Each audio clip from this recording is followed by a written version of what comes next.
I'm your host, Steve Savant, and of course with me today, Sue Kelly and Brandee Wessel from the MS Society here in Arizona. Whams, I love that. I just want to go wham tonight, you know?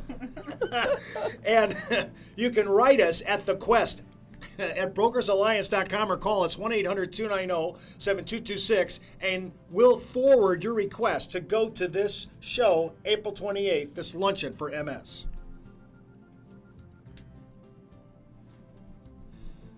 We're spending our time all this week highlighting and focusing on women with MS because it attacks women. It just seems inordinate, the number of women. And especially when we talk about, we were saying in the last segment, nurses, teachers, vocations that are dominated by women from a employment point of view, and looking at the different aspects of MS in that regard. But I'm always caught, why do people get involved, like you did, Brandee? Why do you get involved when nobody in your family has MS, you don't have MS? What draws a person to that? And I always see, and I would not be surprised if somebody went to this luncheon, and we're inviting you to go to, and we're going to talk about the speakers in a second. You're going to go to a luncheon, and maybe that's your calling. Like Brandee, you picked up on this. This became her mantra. This became her life's work. This is what she loves, to go and help these people. She has 8,000 clients, and that's just Arizona. And when you think about that kind of, how could you see a new purpose in your life? Maybe you'll be a person like Brandee who will go to this luncheon and pick up and say, man, that's for me. I want to get a part of that. Perhaps you're a woman that's listening today and you're retired and you say, boy, I just have time in my hands. I wish I had something I could do to be part of something. Here is something so profitable for your time. I mean, if you really wanted to put your heart into something, this would be a thing to do. And I want you to just talk about, Cameron and Darren, the two people that are going to be speaking about it. Tell them a little bit about it, and we'll give a little plug. Sounds great. As you mentioned, the 6th Annual Women's Against MS Luncheon presented by GoDaddy. It's going to be Thursday, April 28th, and our keynote speaker is Cameron Parker. She is living with MS and is one of the spokeswomen for Olay. And we also have Dr. Darren Akuda, who will be doing an MS research update, and he is a local neurologist here in Arizona. Well, I'm just a little stunned that you got GoDaddy to play with you like this. I mean, it's great. We're excited. Hey, do they have a link out to their site? Yes, they do. Okay, GoDaddy.com. Hey, I love that. Boy, way to go, guys. Whoever landed that, kudos to them, right? We're very excited. We have a wonderful committee that helps build everything, and that's what Sue leads, is the chair of the Women's Luncheon. She heads up the committee every year. Well, Sue, I want to ask you a few questions. I've heard there are about 4 basic forms of MS. People have different stages, or actually it's not a stage, it's a form, isn't it? Is it a stage or a form? There's been some speculation with one of the categories, progressive relapsing, if that's really a whole separate kind of disease, and progressive MS, where it's just more debilitating from the very beginning. There's some talk about that being possibly a little bit different, but there's progressive MS, there's relapsing remitting MS, which is the kind that I have, and secondary progressive MS. For our listeners' sake, is there one that is a tougher form of MS to live with? Progressive MS, Talk yes. a little bit about progressive.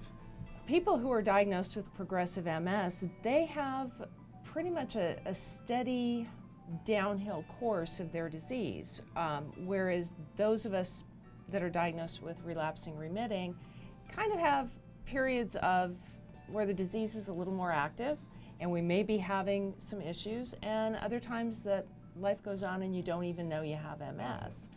About 85% of people have relapsing remitting, about 10% have progressive MS. And what about the other 2 forms? Secondary progressive MS can happen in people who've been living generally with relapsing remitting for a period of time. And it used to be, the statistic was within 10 years, 50% of people would be in secondary progressive MS. With today's disease-modifying therapies, it's thought that statistic is different. I don't know what percentage we'd say, but that's kept people from progressing as rapidly. If you had people listening to this show now that had MS, and they're at the front end of this, and you had to give one quality recommendation after living and walking through your story for the last 12 years, What do you want to tell these people we're at the front end, I just got diagnosed. What would be the encouragement you'd want to be able to give them? I would encourage them to get on a disease-modifying therapy. The National MS Society does recommend that. I would encourage them to work with their doctor, finding an exercise program that works for them, and I would have them gather their posse, get the wagons around them, and have a community of support.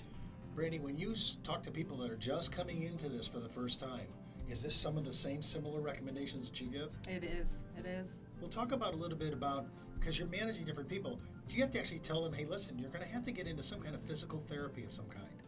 Because, people that don't exercise, it's like, that's the last thing they want to hear. Well, it really, again, depends on the client.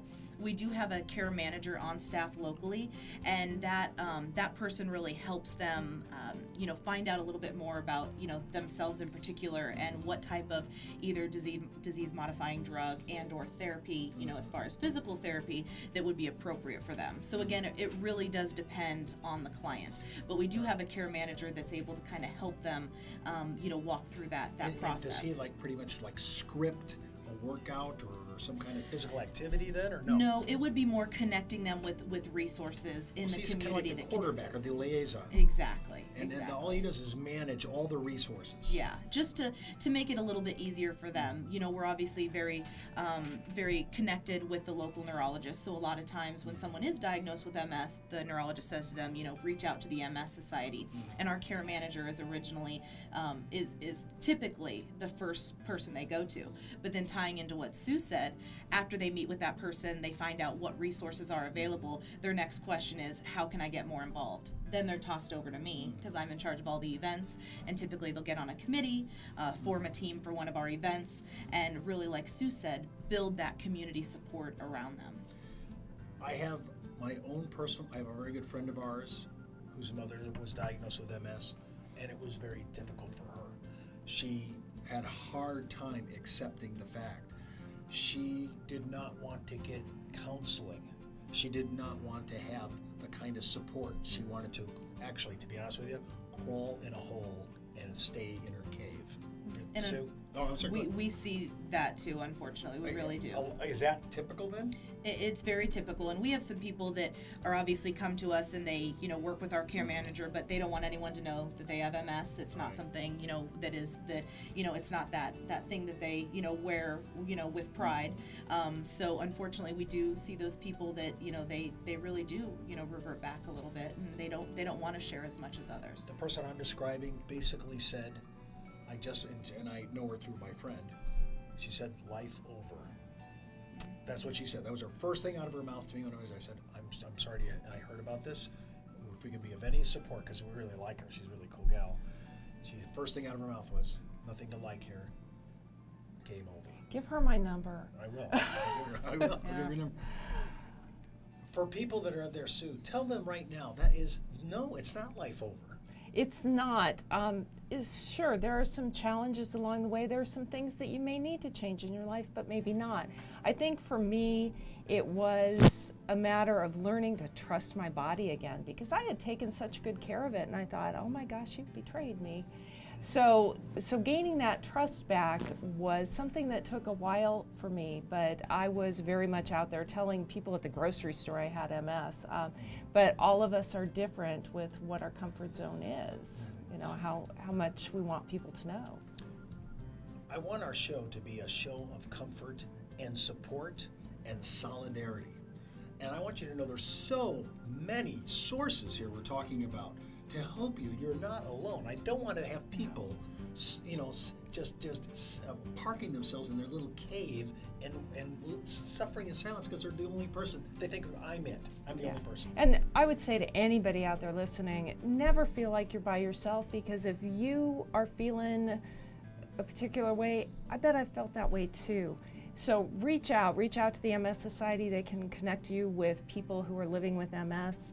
I do peer support calls. I'd love to talk to anybody who's really having a hard time. I have down days too, we all do, but for the most part, MS for me has been a way of looking at my life and saying, oh, I want to do more, I want to reach out, I don't want to miss anything. When you think about wanting to reach out, when you think about wanting to do more, it was a natural for you to become part of this whole society of the MS Society and to chair this huge event that we're going to be seeing. Well, the MS Society was there for us when I was first diagnosed. I mean, we got great information and great support. And so I felt that I wanted to give back. When you first met her, what kind of gal did you think that she was? Amazing. I mean, she's so empowering, and for mentioning before that she leads our WAMS chair, Women's Against MS Luncheon.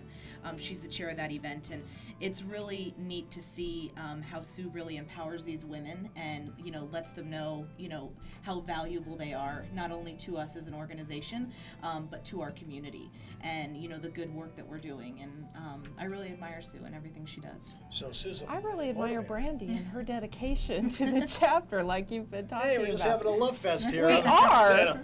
We are. Well, I'll let you I mean, we guys- even dress alike. I see that. I see that. At least we wore dark. That's all I can say. I'm trying to think about. We want to invite you to the Women Against MS Luncheon. It's scheduled Thursday, April 28th, and it's going to be held at the prestigious Arizona Biltmore Resort and Spa. I hope to be there. If my boss lets me off, I'll be there. Steve's going to host a table. I'd love to host a table. Oh, yes. Yes, I would. And I'd like to hear Dr. Darren, because I hear he's excellent. He is and excellent. he's going to be your, he's not your keynote, he's your main speaker, right? He's the MS research update. Okay, and Cameron Parker is going to be, and here's a gal that's has a walk through MS, walk through all the things, and now she's on the other side. Yeah. She's living with it, just like Sue is. Yeah.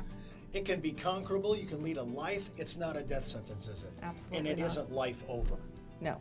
Because remember, this is the thing we want to be encouraging. And if you're suffering with this, or you're just going through the mental anguish, I want you to feel free. Contact us, quest@brokersalliance.com. We'll make sure everybody gets this information, push it right to them. I want to thank Sue for you being here in our show, Thank for you. Brandee, for our sponsor, Brokers Alliance, for letting us do this whole week.